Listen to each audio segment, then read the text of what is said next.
రాజకీయ నాయకులు ముఖ్యంగా ప్రజాప్రతినిధులు తామేం చేసినా చెల్లుతుంది అనుకుంటారు. ఎన్నికల్లో గెలిచాం కాబట్టి తమకు ఎదురే లేదని భ్రమల్లో ఉంటారు. అధికార పార్టీకి చెందిన వారైతే ఇక చెప్పనక్కర్లేదు. ప్రజలు కూడా ఓపిక ఉన్నంతకాలం భరిస్తారు. ఒక్కసారి ప్రజల్లో ఓపిక నశిస్తే ప్రజాప్రతినిధులు తెల్లమొహం వేయాల్సిందే. ముంబైలో ఇదే జరిగింది. ఏకంగా మంత్రినే ఆటాడుకుంది ఓ మహిళ. రాజకీయ పార్టీలు, నాయకులు తమ కార్యక్రమాలు, ర్యాలీల కోసం రోడ్లపై ట్రాఫిక్ అంతరాయం కలిగించడం మామూలే. ట్రాఫిక్ జామ్తో ఎంత ఇబ్బంది అవుతున్నా ఏమీ అనలేక చాలా మంది మౌనంగా భరిస్తుంటారు. కానీ మహారాష్ట్రలో తీవ్రమైన ట్రాఫిక్ జామ్కు కారణమయ్యారని ఏకంగా మంత్రిని ఓ సామాన్య మహిళ నడి రోడ్డుపై నిలదీసింది. ఈ మధ్య కేంద్ర ప్రభుత్వం డీలిమిటేషన్ బిల్లు, మహిళా రిజర్వేషన్ బిల్లును లోక్సభలో ప్రవేశపెట్టింది. కానీ విపక్షాలు మద్దతు ఇవ్వకపోవడంతో అవి వీగిపోయాయి. ఇలా జరగడానికి కాంగ్రెస్, ఇతర ప్రతిపక్షాలు కారణమని ఆరోపిస్తున్న బీజేపీ ముంబైలోని వర్లీ ప్రాంతంలో నిరసన ర్యాలీ చేపట్టింది. ర్యాలీ ఆలస్యం కావడంతో ఆ ప్రాంతమంతా వాహనాలు భారీగా నిలిచిపోయాయి.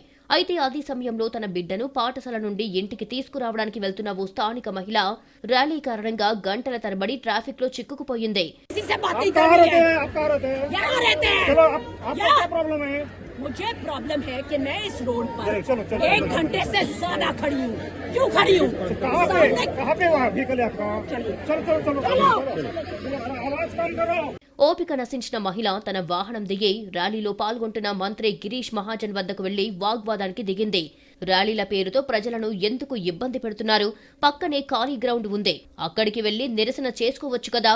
ఇక్కడ వందలాది మంది ప్రజలు వేచి చూస్తున్నారు, ఇక్కడి నుండి వెళ్లిపోండి అంటూ తీవ్ర పదజాలంతో ఆగ్రహం వ్యక్తం చేసింది.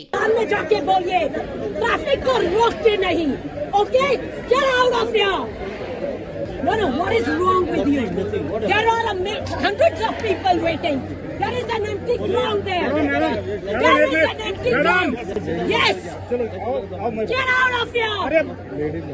పోలీసులు జోక్యం చేసుకోవడంతో వారిపై కూడా ఆమె ఆగ్రహం వ్యక్తం చేసింది. అక్కడే ఉన్నవారు మంత్రిని నిలదీస్తున్న మహిళ వీడియో తీసి సోషల్ మీడియాలో పోస్టు చేశారు. అది వైరల్ గా మారింది. ఆ మహిళకు నెటిజన్లు సపోర్ట్ చేస్తున్నారు. ముంబైలోని వర్లీలో జరిగిన మహిళా మార్చ్ సందర్భంగా ప్రయాణికులకు అంతరాయం కలిగిందని మహారాష్ట్ర మంత్రి గిరీష్ మహాజన్ అంగీకరించారు. అయితే ట్రాఫిక్ జామ్పై తనను నిలదీసిన ఒక మహిళ ఆవేశంగా మాట్లాడారని ఆయన అన్నారు. తాను అక్కడికక్కడే ఆ మహిళకు క్షమాపణ చెప్పానని, ఆమెపై ఎలాంటి కఠిన చర్యలు తీసుకోవద్దని పోలీసులకు సూచించానని చెప్పారు.